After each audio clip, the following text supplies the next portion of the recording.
Set your priorities on Jesus and you will find other tasks easy and fulfilling. There was a lighthouse along a bleak coast. This was managed by a keeper who was given enough oil for 1 month, and he was told to keep the light burning every night.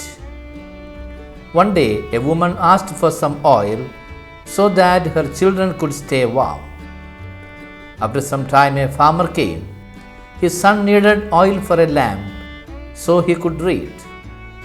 Still later, another needed some for an engine. The keeper saw each as a worthy request and measured out just enough oil to satisfy all these people. Near the end of the month, the tank in the lighthouse ran dry. That night, the beacon was dark and 3 ships crashed on the rocks. More than 100 lives were lost. When the government officials investigated, the man explained what he had done. They were all good deeds, but the officer replied, "You were given one task alone. It was to keep the light burning. Everything else was secondary."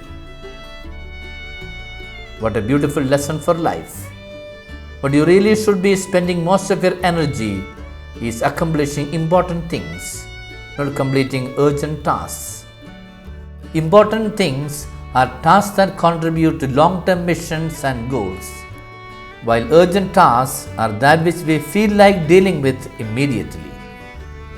Jesus challenges us today to look at what is our highest priority in life. Our number one priority has to be our living out the relationship with God. In the Gospel according to St. Matthew chapter 10 verses 37 onwards, we read, Jesus said to his apostles, "Whoever loves father or mother more than me is not worthy of me, and whoever loves son or daughter more than me is not worthy of me." Added to that, he challenges us to carry his cross in expression of our love for him. Jesus said, "And whoever does not take up his cross and follow after me is not worthy of me." So for a disciple, the priority is for Jesus, and all other things are secondary. A good disciple should be ready even to give up his life for the sake of his master. Jesus said, "Whoever finds his life will lose it, and whoever loses his life for my sake will find it." When we have our priorities set on Jesus, even what we do for others become an expression of our love for him. Jesus said, "And whoever gives only a cup of cold water to one of these little ones to drink, because the little one is a disciple, amen, I say to you, he will surely not lose his reward." In the second book of Kings, chapter 4, verse 8 onwards, we have an account of a woman who manifests tremendous generosity to the prophet Elisha.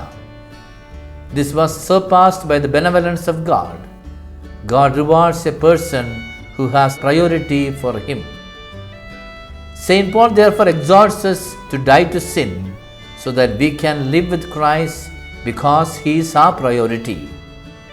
We read in the letter of St. Paul to the Romans chapter 6 verse 8, "If then we have died with Christ, we believe that we shall also live with him." This is the challenge that the Lord is giving to us today.